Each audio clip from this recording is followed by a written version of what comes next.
Welcome to my masterclass. Now, today we're talking about how to fashion your passion into a wealth magnet. Now, that's how to fashion your passion into a wealth magnet. Now, a lot of people are in poverty, extreme poverty, all over the third world, in Asia, Africa, and even in parts of America and Europe. And they're yet to understand that poverty is a thing of the mind. You first address poverty in the mind. And how do you do that? You do that by something called ideating. Now, it sounds like a big word. It's a very, very simple thing. Ideate, I-D-E-A-T-E, ideate. Now, the word just means that to imagine until you conceive an idea. Because money follows ideas. Money follows ideas. Money doesn't follow work. It's just like maybe chicken change that follows work. If you read Proverbs 23:7, it says that as a man thinks in his heart, so is he. So now, if you think wealthy, you're eventually going to be wealthy. You see, it's like this: as the mind goes, so goes the man. As the mind goes, so goes the mind. So what you need to do is that you need to sharpen the saw. You need to sharpen the saw, which is your mind, so that you cut sharper, not harder. And I'm going to teach you how to do it. Don't worry about that. I'm going to teach you how to do it. You see, if you want to convert your education to success in life, you must, and this is very, very important, you must connect with your passion. You must connect with your passion. Now, what's your passion? So your passion is something that you are gifted uniquely by God to do, and you can do it without, feeling a lot of pressure. You put in effort, but the effort does not lead to pressure. You see, you must connect with your passion and with your life's purpose. And so you have to understand, you will never operate at your optimal level unless and until you are powered by your passion. And that's important because everybody was created by God to do something. Unfortunately, most of us don't find out, don't identify our passion, our life's purpose, and then we just go through the normal route. You are born, you go to school, you get a job, die. And there's more to life than that.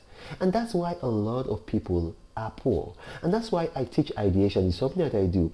I teach ideation because it helps you connect your passion to your life's purpose. You have to understand where your gifts and your passions, where they meet the needs of the world, that's where your purpose is. That's where your purpose is. For instance, like what I'm doing right now, it's meeting your need. And so this is where my purpose is. And then so because it's where my purpose is, I have passion for doing it. I have passion for doing it. It's quite simple, really. It might look hard. It's not hard at all. It's quite simple. Follow your passion and success will follow you. You see, a job will not make you excited to get up every morning. You're not going to have that excitement. You're not going to have that excitement. That's why, a lot of people say, thank God it's Friday. I'm sure you probably say that, like when the weekends come, you're like, oh, thank God it's Friday. But you see, God made every day to be a day of enjoyment. That's why scripture says that this is the day that the Lord has made, and I will rejoice and be glad in it. This is the day that the Lord has made, and I will rejoice and be glad in it. It never said, this is the Friday that the Lord has made, and I will rejoice and be glad in it. It's talking about every day. So every day you should have that Friday feeling. Every day you should have that Friday feeling. You see, your passion is anything that requires effort and fulfills a need. But instead of straining you, that effort that it takes to create that good or that service or whatever it is, it gives you pleasure instead of pressure. It gives you pleasure instead of pressure. And then eventually, after giving you pleasure instead of pressure, it will bring treasure to you. So look at that. It gives you pleasure instead of pressure. And ultimately, it brings treasure to you. I'll give you a very good example. How do I make a lot of money? I write books. I write books about how people can solve their problems. I write books about things that help people become a better version of themselves. And then my books sell. They sell in their tens of thousands. And I make a lot of money on royalties, on residuals. You see, first and foremost, it gives me a lot of pleasure. It doesn't give me pressure. And then it's now bringing into my life treasure. So you think about that. I'll give you another example that does not involve me. I don't want it to seem like I'm an egomaniac. Now let's talk about you. For instance, maybe a man has a need for food. You know that we all have a need for food. There's nobody that doesn't eat. Farming and gardening takes effort. You know that, right? It takes effort. Farming and gardening takes effort, especially if it's not mechanized farming. Now think about it. If farming and gardening make you happy, then you can fulfill man's need for food by applying your effort. However, instead of that effort bringing you stress, it brings you pleasure. It doesn't bring you pressure. It brings you blessings. So you have to understand that everybody has a passion. Everybody has a life purpose. And how do you know that? You read the scripture several times. God says, for this reason I have created you. For this reason. He said that to Elijah. He said that to several people in scripture. And then Christ himself said, for this reason I came into the world. So you also came into the world for a reason. It doesn't matter if you were, like born out of wedlock, born in wedlock, if you are an orphan, if you are an abandoned, it doesn't matter. You came through your parents. You did not come from your parents. So you see, now look at the example I gave you about farming. If it's not somebody else's passion and purpose in life, and they just want to go into it to make money, they are going to feel pressure. They will feel pressure. And then when they feel pressure, eventually, they'll start having that, oh, thank God it's Friday feeling. Thank God it's Friday feeling. So every day is not going to be a Friday for them. Every day is not going to be a Friday for them. So you think about that. Now, I'm going to simplify this one. I'll say, effort without pleasure will destroy your health, even if it creates your wealth. I'll say it one more time. Effort without pleasure will destroy your health, even if it creates your wealth. Ultimately, you will use that wealth that you're getting to repair your health. Ultimately, that's what's going to happen. You will use that wealth to repair your health. And I mean, what have you gotten from that? What's the profit? See, that's why you need to identify your life's purpose. You need to identify your life's purpose and your passion. It's very important.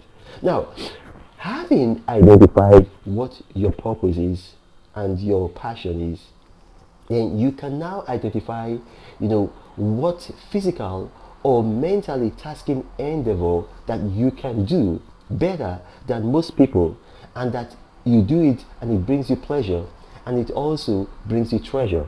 Because it's very important. God did not give you your gifts and your talents so that they will be hobbies and then you just have hobbies. I do apologize, I'm a bit stopped up this morning because it's winter over here, and obviously it gets colder during the winter. Give me a second, I'll get something maybe I can help myself with that. There you go. I do apologize.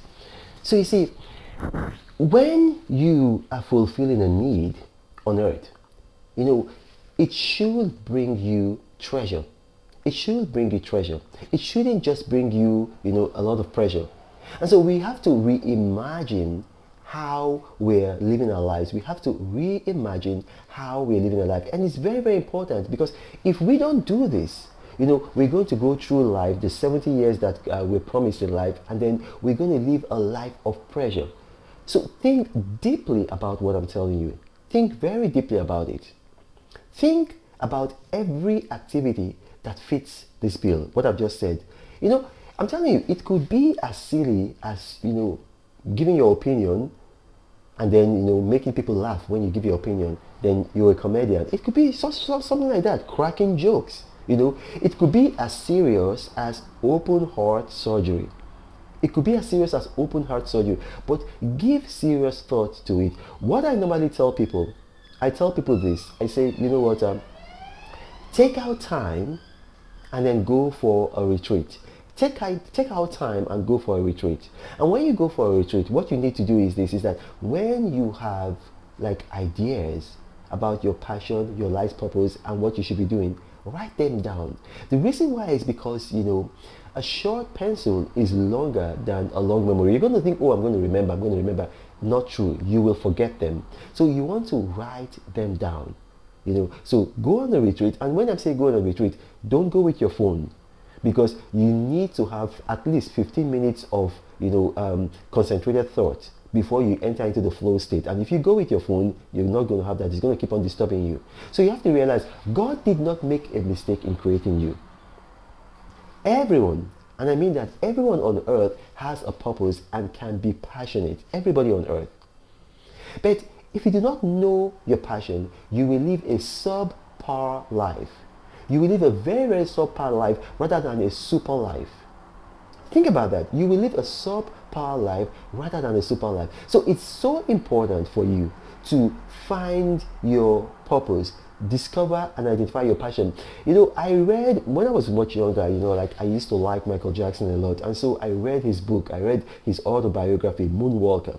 And one of the things that he said in that book is that he really doesn't understand himself, because when he's on stage he has a lot of energy performing. He's so full of confidence, he's brimming with confidence, he's just dominating. But when he's off stage, he is shy, he's insecure, he doesn't have the confidence that he has, the command presence that he has when he's on stage.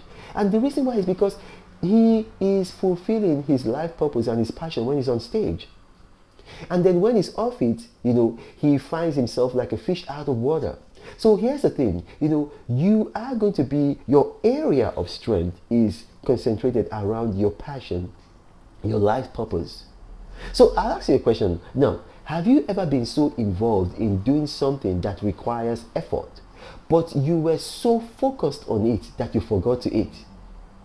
You were just so focused on it that you forgot to eat. That is your passion. That is your passion, and that will lead you to your life's purpose. It will lead you to your life's purpose.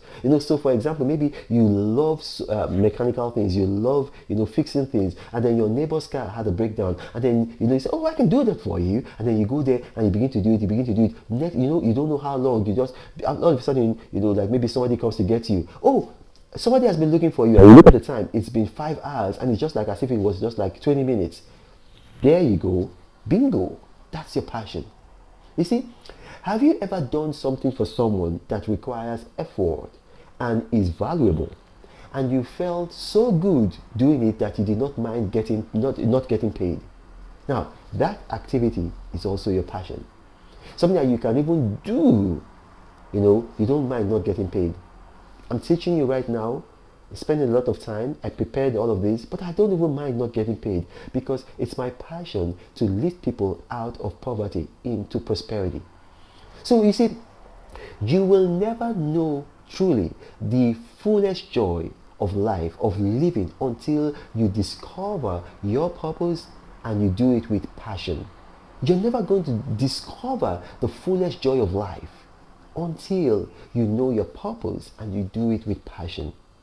You see, and I'm going to end here. I'll say this, like, your purpose is your car, and your passion is the fuel in that car. If you don't have the two of them, you're going to remain stagnant. You're not going to go anywhere. Now, when you identify your purpose and when you know your passion, what's going to happen is that you're going to find that you used to have a clique of people around you. And then, once you identify purpose and passion, if those people who were in your clique do not identify their own purpose and passion, you're going to drift away from them. Now, sometimes they might accuse you of becoming arrogant and proud. No. What's happened is that you are now mature. You have discovered your purpose. You have identified your passion. And when you've done that, your mind will stretch. And once your mind has stretched, it cannot go back to that small state that it was, where those people in that your former clique were. So don't feel bad if they tell you that. That's growth. So what you need to do is that you need to start expanding your circle until you find people of like mind who can help you become a better version of you. My name is Reimagine. Now, if you had listened to this and you have questions arising from this, put them down in the comment section. Put them down in the comment section. Or you can send me an email. Some people, their questions, they believe their questions are a bit private, so they prefer to send me email. emails, or you can also go to my social media profiles. All my social media profiles are verified, so you can go there and put your comments there.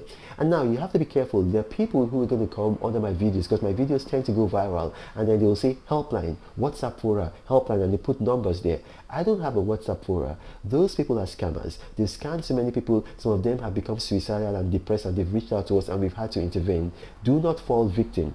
I do not have a WhatsApp fora. I do not charge to train people. Everything I do for free. These are evil scammers. They don't have a conscience. They'll take your money and drive you to depression. Thank you for watching, and God bless you.